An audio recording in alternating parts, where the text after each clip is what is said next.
Hello ಸ್ನೇಹಿತರೆ, welcome back to my channel. ನಾನು ಚೈತ್ರ. ಈಗ ಸ್ನೇಹಿತರೆ ಪೂಜೆ ಮಾಡ್ತಾ ಇದ್ದೀನಿ. ಇವತ್ತು ಮಂಗಳವಾರ, ಅಂದರೆ ಈಗ ಆಷಾಢ ಶುರುವಾಗಿದೆ ಅಲ್ವಾ. ಆಷಾಢದಲ್ಲಿ ಇದು ಮೊದಲ ಮಂಗಳವಾರ. ಇವತ್ತು ದೇವಸ್ಥಾನಕ್ಕೆ ಹೋಗಿ ಲಿಂಬೆಹಣ್ಣು ದೀಪ ಹಚ್ಚೋಣ ಅಂತ ಅಂದ್ಕೊಂಡಿದ್ದೀನಿ. ಶುಕ್ರವಾರದೊತ್ತು ಮಾಡೋದು ಯೂಶ್ವಲಿ. ಅವತ್ತಿನ ದಿನ ನನ್ನ ಸಿಚುವೇಶನ್ ಹೇಗಿರುತ್ತೋ ಅದನ್ನು ನೋಡೋಣ, ಅವತ್ತು ಬೇಕಿದ್ರೂ ಮಾಡೋಣ. ಬಟ್ ಇವತ್ತು ಕೂಡ ಹೋಗಿ ಬರೋಣ ಅಂತ ಹೊರಟಿದ್ದೀನಿ.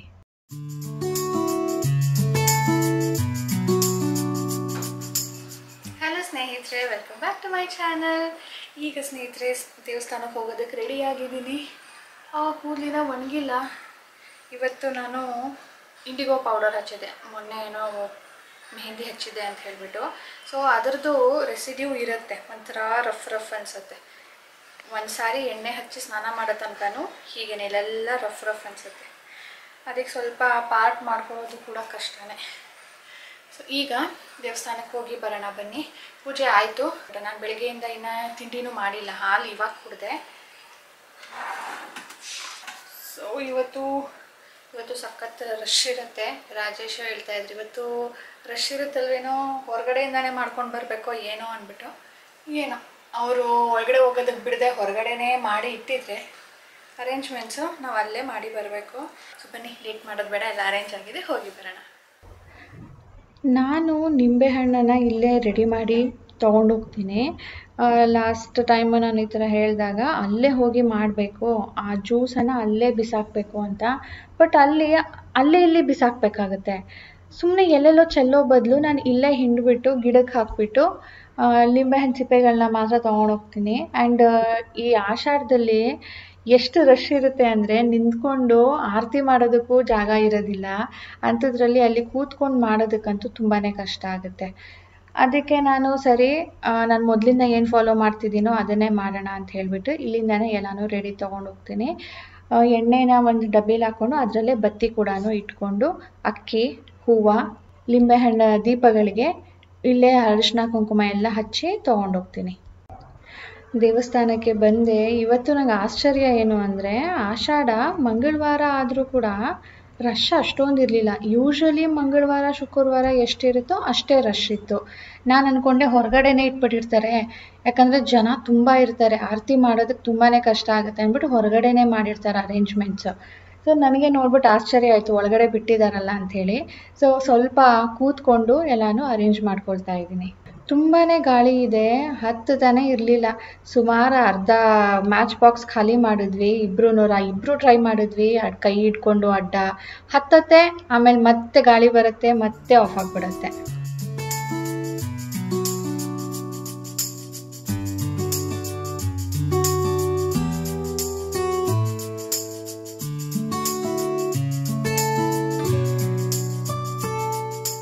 ನಾನು ಆರತಿ ಮಾಡೋ ತನಕನೇ ಮತ್ತೆ ಎಲ್ಲನೂ ಆಫ್ ಆಗೋಯ್ತು. ಇನ್ನು ಹತ್ಸೋಕ್ಕಾಗೋದಿಲ್ಲ ಅಂದ್ಬಿಟ್ಟು ರಾಜೇಶ್ ಅಲ್ಲಿ ಕೆಳಗಡೆ ಇಟ್ಬಿಡು, ಅಲ್ಲಿ ಸ್ವಲ್ಪ ಗಾಳಿ ಕಡಿಮೆ ಇದೆ ಅಂಥೇಳಿ ಅವ್ರು ಹತ್ತಿಸ್ತಾ ಇದ್ದಾರೆ. ಓಕೆ ಸ್ನೇಹಿತರೆ, ದೇವಸ್ಥಾನಕ್ಕೆ ಹೋಗಿ ಬಂದ ತಕ್ಷಣನೇ ಇಬ್ಬರು ತಿಂಡಿ ಮಾಡಿದ್ವಿ. ಈಗ ಸ್ವಲ್ಪ ರಿಸರ್ಚ್ ಮಾಡಬೇಕಿತ್ತು, ಯಾವುದೋ ಒಂದು ಟಾಪಿಕ್ ಮೇಲೆ, ಅದನ್ನು ನೋಡ್ತಾ ಇದ್ದೆ. ಈಗ ಟೈಮ್ ಬಂದು ಅಡುಗೆ ಮಾಡೋ ಟೈಮ್ ಆಗಿದೆ. ನಾನು ಹೋಗ್ಬಿಟ್ಟು ಈಗ ಅಡುಗೆ ಮಾಡಬೇಕು. ಅದರ ಮುಂಚೆ ನೀವು ತುಂಬ ಡೀಟೇಲ್ಸ್ ಕೇಳಿದ್ರಿ ಲಕ್ಷದ್ವೀಪ್ನ ಟ್ರಿಪ್ ಬಗ್ಗೆ. ಸೊ ಅದರ ಡೀಟೇಲಾಗಿ ನಾನು ತಿಳಿಸ್ತೀನಿ. ಎಲ್ಲದಕ್ಕಿಂತ ಮುಂಚೆ ಡ್ರೆಸ್ಗಳ ಬಗ್ಗೆ ತಿಳಿಸ್ತೀನಿ. ತುಂಬ ಜನ ಲಿಂಕ್ ಕೇಳಿದ್ರಿ.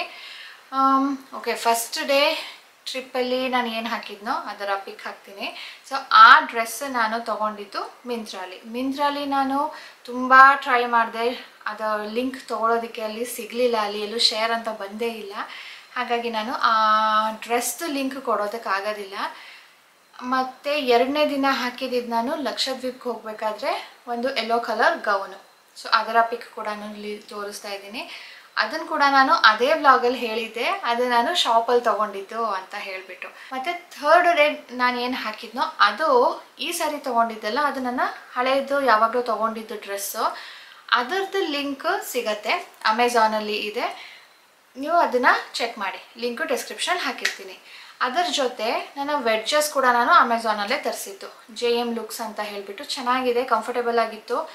ಒಂದೇನಪ್ಪ ಅಂದರೆ ಸ್ವಲ್ಪನೂ ದೊಡ್ಡದು ತೊಗೊಳೋದಕ್ಕೆ ಹೋಗಬೇಡಿ, ನಿಮ್ಮ ಸೈಜ್ನ ಕರೆಕ್ಟ್ ಸೈಜ್ ತೊಗೊಳ್ಳಿ. JM ಲುಕ್ಸಲ್ಲಿ ಕರೆಕ್ಟ್ ಸೈಜ್ ಸಿಗುತ್ತೆ. ಸೊ ಕರೆಕ್ಟ್ ತೊಗೊಳ್ಳಿ. ಟ್ರಿಪ್ಗೆ ಹೊರಡೋದು ಒಂದು 2-3 ದಿನ ಅಂತ ಏನೋ ಬಂತದು.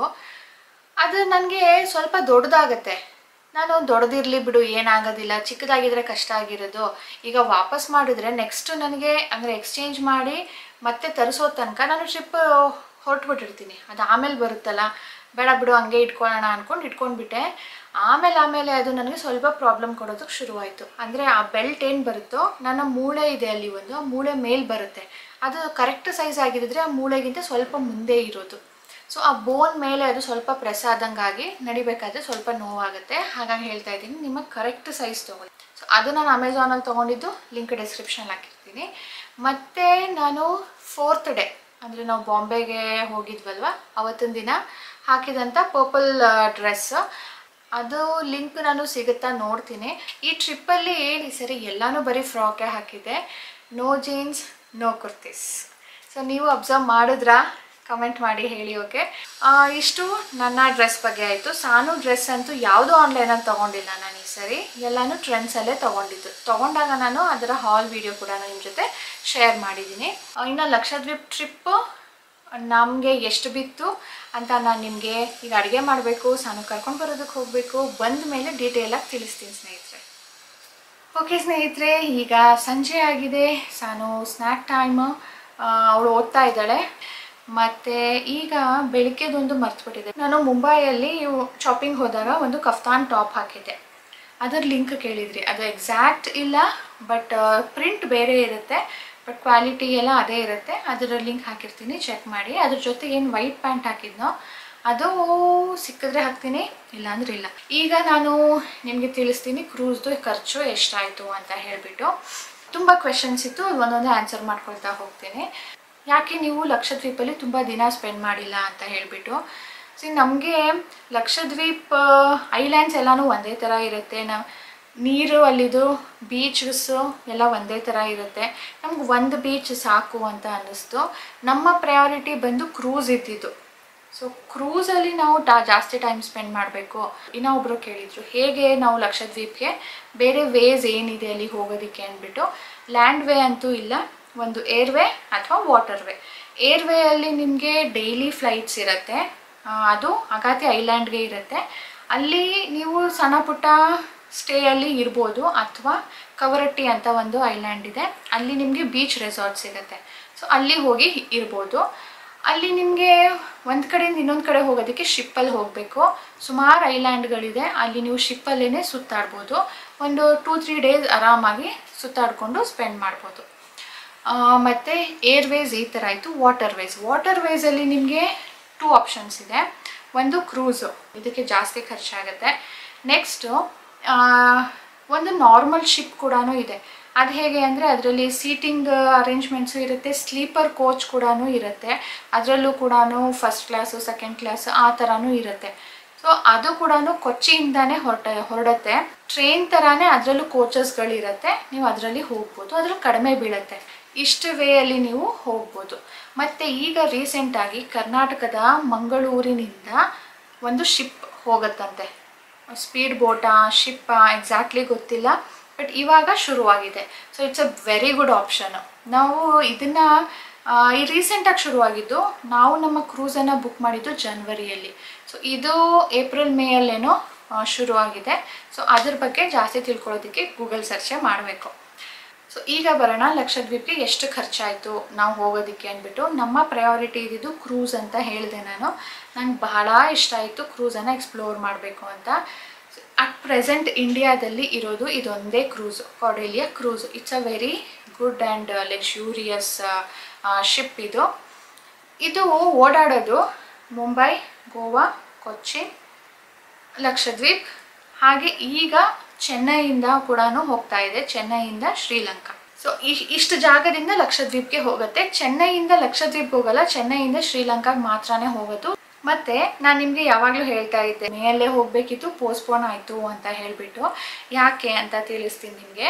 ನಾವು ಜನವರಿಯಲ್ಲಿ ಬುಕ್ ಮಾಡಿದ್ವಿ, ಸಾನು ವೆಕೇಷನಲ್ಲಿ ಹೋಗೋಣ ಅಂದ್ಬಿಟ್ಟು. ಸೊ ಏಪ್ರಿಲ್ಗೆ ಪ್ಲ್ಯಾನ್ ಮಾಡಿದ್ವಿ. ಏಪ್ರಿಲ್ 9th ಅದು ಇದ್ದಿತ್ತು, ಶಿಪ್ ಹೊರಡುತ್ತೆ ಅಂತ ಹೇಳ್ಬಿಟ್ಟು. 9th ಅವತ್ತು ಹಬ್ಬ ಇತ್ತು. ಹಬ್ಬ ನಾವು ಊರಲ್ಲಿ ಆಚರಿಸೋದು. ಅವತ್ತಿನ ದಿನ ಹೊರಡೋಕ್ಕಾಗೋದಿಲ್ಲ ಬೇಡ ಅಂದ್ಬಿಟ್ಟು ಮೇಯಲ್ಲಿ ಬುಕ್ ಮಾಡಿದ್ವಿ. ಮೇಯಲ್ಲಿ ಬುಕ್ ಮಾಡಿದಾಗ ನಮ್ಮ ಹತ್ರ 25% ಪೇಮೆಂಟ್ ಇಸ್ಕೊಂಡಿದ್ರು. 75% ಏಪ್ರಿಲಲ್ಲಿ, ಅಂದರೆ 1 ತಿಂಗಳು ಇದೆ ಅಂತ ಹೇಳಿಬಿಟ್ಟು ನಾವು ಏಪ್ರಿಲಲ್ಲಿ 75% ಪೇ ಮಾಡಬೇಕಿತ್ತು. ಸರಿ ಅಂದ್ಬಿಟ್ಟು ನಾವು 25,000 ಕಟ್ಬಿಟ್ವಿ. ಆಮೇಲೆ ಏನಾಯಿತು, ಏಪ್ರಿಲಲ್ಲಿ 8ಗೆ ಲಾಸ್ಟ್ ಡೇಟ್ ಇತ್ತು. ಅವತ್ತು ನಾನು ರಾಜೇಶಿಗೆ ನೆನ್ಪು ಮಾಡಿದೆ, ಇವತ್ತು ಕಟ್ಟಬೇಕು ಅನ್ಸುತ್ತಲ್ವೇನ್ರಿ ಅಂತ. ರಾಜೇಶ್ ಏನಿಲ್ಲ ಕಣೋ, ಅವರಿಂದ ಏನು ಕಾಲ್ ಏನೂ ಬಂದಿಲ್ಲ, ಇನ್ನು ಅವ್ರು ಕಾಲ್ ಬಂದಾಗ ನಾನು ಕಟ್ಟುತ್ತೀನಿ ಅಂದರು. ಸರಿ, ನಾನು ಸುಮ್ಮನಾಗ್ಬಿಟ್ಟೆ. ಆಮೇಲೆ ಒಂದು 4 ದಿನ ಆದಮೇಲೆ ರಾಜೇಶ್ ಬರ್ತ್ಡೇ ನಾಳೆ ಅಂದ್ಬಿಟ್ಟು ಇವತ್ತು ಒಂದು ಅವ್ರದ್ದು ಮೇಲ್ ಚೆಕ್ ಮಾಡ್ತಾ ಇದ್ದೆ. ಅದರಲ್ಲಿ ನೋಡ್ತೀನಿ ನಮ್ಮ ಕ್ರೂಸ್ ಬುಕ್ಕಿಂಗ್ ಈಸ್ ಕ್ಯಾನ್ಸಲ್ಡ್ ಅಂತ ಇತ್ತು. ನಾನು ಶಾಕು, ನನಗೆ ಒಂಥರ 1 ಸೆಕೆಂಡ್ ನನಗೆ ಅವಾಗ ಫುಲ್ ಬ್ಲ್ಯಾಂಕ್ ಆಗಿಬಿಟ್ಟೆ, ಯಾಕೆ ಈ ಥರ ಆಯಿತು ಅಂದ್ಬಿಟ್ಟು. ಆಮೇಲೆ ಫುಲ್ಲು ಓದ್ತೀನಿ, ಅದರೇ ಹೇಳ್ತಾ ಇದೆ, ನಾವು 8ಗೆ ನಾವು ಫುಲ್ 75% ಕಟ್ಟಬೇಕಿತ್ತು, ನಾವು ಕಟ್ಟಿಲ್ಲ. 2 ಡೇಸ್ ಟೈಮ್ ಕೊಟ್ಟಿದ್ರು, ನಾವು ಕಟ್ಟಿಲ್ಲ. ಅದಕ್ಕೆ ನಮ್ಮ ಬುಕ್ಕಿಂಗ್ ಕ್ಯಾನ್ಸಲ್ ಆಗಿಬಿಟ್ಟು 25,000ಅಲ್ಲಿ ಅರ್ಧ ಕ್ಯಾನ್ಸಲೇಷನ್ ಫೀ ಅಂತ ತೊಗೊಂಡಿದ್ದಾರೆ, ಇನ್ನು ಅರ್ಧ ನಮ್ಮ ಅಕೌಂಟಿಗೆ ಬರುತ್ತೆ ಅಂತ ಇತ್ತು. ಸೊ ಅದು ಅವರು 10ಗೆ ಕಳಿಸಿದ್ದಾರೆ. ನಾವು 1-2-3 ದಿನ ಬಿಟ್ಟು ನೋಡಿದ್ದೀವಿ. ಓ ಮೈ ಗಾಡ್, ಎಷ್ಟು ಬೇಜಾರಾಯಿತು ಅಂತಿರತ್ತು. ಸಾನೂ ಆಸೆಯಿಂದಿದ್ದಾಳೆ, ನಾನು ಆಸೆಯಿಂದಿದ್ದೀನಿ. ಸರಿ, ರಾಜೇಶ್ಗೆ ಹೇಳಿದೆ. ಅವರು ತಕ್ಷಣವೇ ಫೋನ್ ಮಾಡೋದಕ್ಕೆ ಶುರು ಮಾಡಿದ್ರು, ಯಾಕೆ ಕ್ಯಾನ್ಸಲ್ ಮಾಡಿಬಿಟ್ಟಿದ್ದೀರಾ ಅಂತ. ಕ್ರೂಸ್ ಅವ್ರು ಹೇಳಿದ್ರು, ಸರ್ ನಮ್ಮ ಕೈಯಲ್ಲಿ ಏನೂ ಇಲ್ಲ, ಎವ್ರಿಥಿಂಗ್ ಈಸ್ ಆಟೋಮೇಟೆಡ್. ಅದು ನಿಮಗೆ ಏನು ಮೇಲ್ ಬಂದಿದೆಯೋ ಅದು ಕೂಡ ಆಟೋಮೆಟಿಕ್ಕಾಗಿ ಬಂದಿರೋದು, ನಾವು ಕಳಿಸಿರೋದಲ್ಲ. ನಿಮ್ಮ ಡೇಟ್ಗೆ ಎಲ್ಲನೂ ಫಿಕ್ಸ್ ಆಗಿರುತ್ತೆ, ಅದಾಗದೇ ಬರುತ್ತೆ ಅಂತ ಹೇಳಿದ್ರು. ಸರಿ, ಆಗಿದ್ದಾಯಿತು. ಈಗ ಇನ್ನೊಂದು ಸರಿ ಬುಕ್ಕಿಂಗ್ ತೊಗೊಳ್ಳಿ ಅಂದರು. ಇಲ್ಲ ಸರ್, ನಿಮಗೆ ಮೇ ಮಂತ್ಗೆ ಎಲ್ಲನೂ ಬುಕ್ಕಿಂಗ್ ಆಗಿಬಿಟ್ಟಿದೆ, ನಿಮ್ಗೆ ಯಾವುದು ಖಾಲಿ ಇಲ್ಲ ಅಂತ ಹೇಳಿದ್ರು. ತಗೊಳ್ಳಪ್ಪ, ತುಂಬಾ ಬೇಜಾರಾಗೋಯ್ತು ಅವತ್ತಂತೂ. ಸರಿ, ನೆಕ್ಸ್ಟ್ ಮಂತ್ಗಿದೆ ಸರ್, ಬಟ್ ಜಾಸ್ತಿ ಇದೆ ಫೇರು ಅಂತ ಹೇಳಿದ್ರು. ಅಂದರೆ ನೀವು ಕ್ರೂಸ್ ಬುಕ್ ಮಾಡಬೇಕಂದ್ರೆ ಮಿನಿಮಮ್ 3 ಮಂತ್ಸ್ ಮುಂಚೆನೇ ಮಾಡಿರಬೇಕು, ಇಲ್ಲ ಅಂದರೆ ರೇಟು ಜಾಸ್ತಿ ಆಗುತ್ತೆ. ಸೊ ನಮಗೆ ಅದೇ ಥರ ಆಗಿತ್ತು. ನೆಕ್ಸ್ಟ್ ಮಂತ್ಗೆ ಅಂದರೆ 2 ಮಂತ್ಸ್ ಬಿಟ್ಟು ಹೋಗ್ತೀವಿ ಅಂದರೂ ಕೂಡ ನಮಗೆ 10,000 ರೂಪೀಸ್ ಜಾಸ್ತಿ ಆಯಿತು. ಸರಿ, ನಾನಂದೆ ಇನ್ನು 4 ತಿಂಗಳು ಬಿಟ್ಟೆ ಹೋಗೋಣ ಬಿಡಿ, ಇವಾಗೇನು ಅರ್ಜೆಂಟ್ ಇಲ್ಲ, ಕ್ಯಾನ್ಸಲ್ ಆಗೋದು ಆಗ್ಬಿಟ್ಟಿದೆ ಅಂದೆ. ಇಲ್ಲ, ಆ ಥರ ಮಾಡೋದು ಬೇಡ, ಈಗಲೇ ಹೊರಟೋಗೋಣ ಬಿಟ್ಟು ಜಾಸ್ತಿ ಆದರೂ ಪರವಾಗಿಲ್ಲ ಅಂತ ಬುಕ್ ಮಾಡಿದ್ರು. ಸೊ ನಮಗೆ ಕಾಸ್ಟ್ಲಿ ಅಫೇರ್ ಇಲ್ಲೇ ಆಗಿದ್ದು. ಒಂದು, ಅವರು ಕ್ಯಾನ್ಸಲೇಷನ್ ಫೀಸ್ ನಮಗೆ ವಾಪಸ್ ಕೊಡಲಿಲ್ಲ, ಮತ್ತೆ ಬುಕ್ ಮಾಡಬೇಕಾದ್ರೆ 10,000 ರೂಪಾಯಿ ಜಾಸ್ತಿ ಆಯಿತು. ಫ್ಲೈಟ್ ಟಿಕೆಟ್ ನಾವು ಕ್ರೂಸ್ ಬುಕ್ ಮಾಡಿದಾಗ್ಲೇ ಅದನ್ನು ಕೂಡ ಬುಕ್ ಮಾಡಿದ್ವಿ, ಇಟ್ ವಾಸ್ 14,000 ಅರೌಂಡು. ಸೊ ಅದನ್ನು ನಾವು ರೀಶೆಡ್ಯೂಲ್ ಮಾಡೋದಕ್ಕೆ ಮತ್ತೆ 10,500 ಆಯಿತು. ಯೂಶ್ವಲಿ 3,500 ಇರುತ್ತೆ, ನಾವು ಬುಕ್ ಮಾಡಿದ್ದು ವೆಕೇಷನ್ಗಲ್ವಾ, ಆವಾಗ ಜಾಸ್ತಿ ಇರುತ್ತೆ ಅಂದ್ಬಿಟ್ಟು 4,500 ಆಯಿತು ಒಬ್ಬೊಬ್ಬರಿಗೆ. ಸರಿ, ಏನೂ ಆಪ್ಷನ್ ಇಲ್ಲ, ಟ್ರೈನ್ ಟಿಕೆಟನ್ನು ಕ್ಯಾನ್ಸಲ್ ಮಾಡಿ ಮತ್ತೆ ಬುಕ್ ಮಾಡಿದ್ವಿ, ಕ್ರೂಸನ್ನು ರೀಶೆಡ್ಯೂಲ್ ಮಾಡ್ಕೊಂಡ್ವಿ, ಏರ್ ಟಿಕೆಟ್ಸ್ ಕೂಡ ಮತ್ತೆ ರೀಶೆಡ್ಯೂಲ್ ಮಾಡ್ಕೊಂಡ್ವಿ. ಇನ್ ಟೋಟಲ್ ನಮ್ಗೆ ಹೇಳಬೇಕಂದ್ರೆ 30,000 ಅರೌಂಡು ಎಕ್ಸ್ಟ್ರಾ ಬಿತ್ತು ನಮಗೆ. ನೀವು ಪ್ರಾಪರಾಗಿ ಡೇಟನ್ನು ಫಾಲೋ ಮಾಡಿದ್ರೆ ಅಷ್ಟೊಂದು ಆಗೋದಿಲ್ಲ. ಸರಿ, ನಾವು ಬರಬೇಕಾದ್ರೆ ಫ್ಲೈಟ್ ಟಿಕೆಟ್ ತೊಗೊಂಡ್ವಿ, ನೀವು ಟ್ರೈನಲ್ಲಿ ಕೂಡ ಬರ್ಬೋದು, ಅದು ಮತ್ತೆ ಕಡಿಮೆ ಆಗುತ್ತೆ, 1,000-2,000 ಬಂದುಬಿಡುತ್ತೆ. ನಮಗೆ ಬಿದ್ದಿದ್ದು 103 ಅಂತ ಏನೋ ಹೇಳಿದೆಲ್ಲ, 102, 103 ಅರೌಂಡು ನಮಗೆ ಚಾರ್ಜಸ್ ಆಗಿದ್ದು ಕ್ರೂಸ್ದು. ಈಗ ಇದು 2 ಅಡಲ್ಟ್ಸ್ 1 ಕಿಡ್, ಸೊ 3 ಜನಕ್ಕೆ. ಕಾರ್ಡೆಲಿಯಾ ಕ್ರೂಸ್ ಅಂದ್ಬಿಟ್ಟು ನೀವು ಗೂಗಲ್ ಸರ್ಚ್ ಮಾಡಿ, ನಿಮಗೆ ಒಂದು ವೆಬ್ಸೈಟ್ ಬರುತ್ತೆ, ಅಲ್ಲಿ ಓಪನ್ ಮಾಡಿ ನೋಡಿ. ಇಲ್ಲಿ ಡೆಸ್ಟಿನೇಷನ್ಸ್ ಅಂತ ಇದೆ ನೋಡಿ. ಸೊ ಇಂಡಿಯಾ, ಶ್ರೀಲಂಕಾ ಅಂತ ಇದೆ. ಅಟ್ ಪ್ರೆಸೆಂಟ್ ಇದೆರಡಕ್ಕೆ ಹೋಗ್ತಾ ಇರೋದು. ಸೊ ನಾವು ಇಂಡಿಯಾ ಅಂತ ತೊಗೊಂಡ್ರೆ ಕೆಳಗಡೆ ಬರುತ್ತೆ ನೋಡಿ, ಲಕ್ಷದ್ವೀಪ್ ಅಂತ ಹೇಳಿಬಿಟ್ಟು. ಸೊ ಲಕ್ಷದ್ವೀಪ್ ಅಂತ ಚೂಸ್ ಮಾಡ್ಕೊಳ್ಳಿ. ಕೆಳಗಡೆ ಬಂದರೆ ವಿಸಿಟಿಂಗ್ ಲಕ್ಷದ್ವೀಪ್ ಅಂತ ಇದೆ, ಅದನ್ನು ಕ್ಲಿಕ್ ಮಾಡಿದ್ರೆ ನಿಮಗೆ ಅವೈಲೇಬಲ್ ಡೇಟ್ಸ್ ತೋರಿಸುತ್ತೆ. ಅಟ್ ಪ್ರೆಸೆಂಟು ಸೆಪ್ಟೆಂಬರಿಂದ ಇದೆ, ಈಗ ಜುಲೈ ಅಲ್ವಾ, ಆಗಸ್ಟಲ್ಲಿಲ್ಲ, ಸೆಪ್ಟೆಂಬರಲ್ಲಿದೆ. ಸೊ ನಿಮಗೆ ಡೇಟ್ ಯಾವ್ದು ಬೇಕೋ ಅದನ್ನು ಚೂಸ್ ಮಾಡ್ಕೊಳ್ಳಿ. ಗೋವಾಯಿಂದ ಹೊರಡ್ತಿರೋ, ಮುಂಬೈಯಿಂದ ಹೊರಡ್ತಿರೋ, ಕೊಚ್ಚಿಯಿಂದ ಹೊರಡ್ತಿರೋ. ಸೊ ನಾವು ಕೊಚ್ಚಿಯಿಂದ ಅಲ್ವಾ ಹೊರಟಿದ್ದು. ಈಗ ಒಬ್ಬರು ಚಾರ್ಜಸ್ ನೋಡಿ ಎಷ್ಟು ಬರುತ್ತೆ ಅಂತ ಹೇಳಿಬಿಟ್ಟು ನೋಡಿ. ಒಬ್ರಿಗೆ ಚೂಸ್ ಮಾಡಿದ್ರೆ 48,700 ಸಮಥಿಂಗ್ ಬರುತ್ತೆ. ಇಬ್ಬರಿಗೆ ಚೂಸ್ ಮಾಡಿದ್ರೆ 75 ಆಡ್ ಏನೋ ಬರುತ್ತೆ. 3 ಜನಕ್ಕೆ ಚೂಸ್ ಮಾಡಿದ್ರೆ 108 ಬರುತ್ತೆ ಇದೆ. ಹೀಗೆ ಪ್ರೈಸಸ್ ವೇರಿ ಆಗ್ತಾ ಇರುತ್ತೆ. ಸೊ ಇಷ್ಟು ನಮಗೆ ಕ್ರೂಸ್ದಾಗಿದ್ದು. ಮತ್ತೆ ಕ್ರೂಸಿಂದ ಲಕ್ಷದ್ವೀಪ್ ಹೋಗೋದಕ್ಕೆ, ಬೀಚ್ಗೆ ಹೋಗೋದಕ್ಕೆ ನಮಗೆ 1700 ಪರ್ ಹೆಡ್ ಬಿತ್ತು. ನನಗೆ 1700, ರಾಜೇಶ್ಗೆ, ಸಾನುಗೆ ಈ ಥರ ನಿಮಗೆ ಅರೌಂಡ್ 5,000 to 6,000 ರುಪೀಸ್ ಆಗುತ್ತೆ. ಇದು ಒಂದು ಪ್ಯಾಕೇಜ್ಗೆ. ಅಲ್ಲಿಂದ ನೀವು ಬನಾನಾ ರೈಡ್ ಮಾಡ್ತೀವಿ, ಬೋಟ್ ರೈಡ್ ಮಾಡ್ತೀವಿ ಅಂದರೆ ಅದರ ಚಾರ್ಜಸ್ ಬೇರೆ, ಮತ್ತೆ $10 ಜಾಸ್ತಿ. ಅಲ್ಲಿ ನೀವು ಕ್ರೂಸಲ್ಲಿ ಏನೇ ಪೇ ಮಾಡಬೇಕಂದ್ರೂ ಡಾಲರ್ಸಲ್ಲೇ ಪೇ ಮಾಡೋದು. ಡಾಲರ್ಸಿಂದ ಅವರು ಕನ್ವರ್ಟ್ ಮಾಡಿ ಇಷ್ಟು ರುಪೀಸ್ನ ನೀವು ಅಕೌಂಟ್ಗೆ ಹಾಕಿ ಅಂತ ಹೇಳ್ತಾರೆ, ಅಲ್ಲಿಂದ ಅವರು ಡಾಲರ್ಸಲ್ಲಿ ಕಟ್ ಮಾಡ್ಕೊಳ್ತಾರೆ. ಸೊ ಇಷ್ಟು ಸ್ನೇಹಿತರೆ ನಮಗೆ ಇನ್ ಆ್ಯಂಡ್ ಅರೌಂಡು ಈ ಲಾಸ್ ಏನಾಯಿತು ಅದು ಬಿಟ್ಟು ಹೇಳಬೇಕು ಅಂದರೆ, ಕರೆಕ್ಟಾಗಿ ಹೋಗಿ ಬಂದಿದ್ರೆ 1.25 ಲಕ್ಷದಲ್ಲಿ ನಮಗೆ ಎಲ್ಲನೂ ಆಗೋಗ್ತಾ ಇತ್ತು. ಸೊ ಇಷ್ಟು ಸ್ನೇಹಿತರೆ ಕ್ರೂಸ್ನ ಎಕ್ಸ್ಪೆನ್ಸಸ್ಸು. ಇನ್ನು ನಿಮ್ಗೇನಾದರೂ ಡೌಟ್ ಇದ್ದರೆ ಪ್ಲೀಸ್ ಕಮೆಂಟ್ ಮಾಡಿ ಹೇಳಿ. ಇವತ್ತಿನ ವ್ಲಾಗ್ ಸ್ನೇಹಿತರೆ ನನ್ನ ಈ ಟ್ರಿಪ್ನ ಪಿಕ್ಚರ್ಸ್ ಒಂದಿಗೆ ಎಂಡ್ ಮಾಡ್ತೀನಿ. ಸಿಗೋಣ ಮುಂದಿನ ವ್ಲಾಗ್ನಲ್ಲಿ ಸ್ನೇಹಿತರೆ. ಇವತ್ತಿನ ವ್ಲಾಗ್ ನಿಮಗೆ ಇನ್ಫಾರ್ಮೇಟಿವ್ ಅನಿಸಿದರೆ, ನಿಮಗೆ ಏನಾದರೂ ಡೌಟ್ ಇದ್ದರೆ ಕಮೆಂಟ್ ಮಾಡಿ. ಆ್ಯಂಡ್ ಇನ್ಫಾರ್ಮೇಟಿವ್ ಆಗಿ ಇಷ್ಟ ಆಗಿದ್ದರೆ ಪ್ಲೀಸ್ ಲೈಕ್ ಮಾಡಿ, ಶೇರ್ ಮಾಡಿ. ಸಿಗೋಣ ಮುಂದಿನ ವ್ಲಾಗ್ನಲ್ಲಿ ಸ್ನೇಹಿತರೆ. ಮತ್ತೊಂದು ಹೇಳೋದನ್ನು ಮರ್ತಿದ್ದೆ, ಲಕ್ಷದ್ವೀಪ್ಗೆ best time to visit is January to May and ಜೂನಲ್ಲಿ ವೆಕೇಷನ್ ಇರುತ್ತೆ ಎಲ್ಲ ಮಕ್ಕಳಿಗೂ ಅಂದ್ಬಿಟ್ಟು, ಆವಾಗ ಪ್ರೈಸಸ್ ಜಾಸ್ತಿ ಇರುತ್ತೆ. ಸೊ ಈಗ ಏನು ಸೆಪ್ಟೆಂಬರಿಂದ ತೋರಿಸ್ತಾ ಇದ್ದೋ ಡಿಸೆಂಬರ್ ತನಕ, ಅದೆಲ್ಲನೂ ಆಫ್ ಸೀಸನ್ ಅದು. ಸೊ ಈಗ ಸ್ವಲ್ಪ ಕಡಿಮೆ ಇರುತ್ತೆ ರೇಟ್. ಸೊ ನೋಡಿ ಪ್ಲ್ಯಾನ್ ಮಾಡಿ ಹೋಗಿ ಬನ್ನಿ.